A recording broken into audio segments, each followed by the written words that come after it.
Share ko lang po guys itong mga pasalubong or souvenir na galing po sa vegan. Ayan o, ang cute nila. Ganda. Ayan o. I love vegan Philippines. Ito naman o. Tsaka ayan. Ayan. Ito naman kalesa o. Ganda niya o.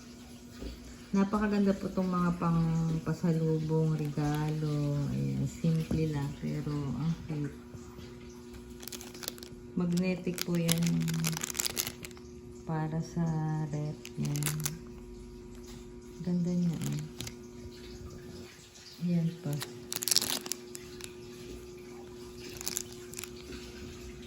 Ayan. Pag napapunta kayo sa vegan, alam niyo na, yan po mga pasalubong doon. At ito po, may bag pa oh. Ang ganda ng pagkakagawa niya oh, tibay. Pero ang cute. So, yan lang po guys. Natuwa lang po akong i-share. So, siguro sa vegan, puro kalesa. Kaya puro kabayo po itong nandito sa souvenir. Napansin ko lang.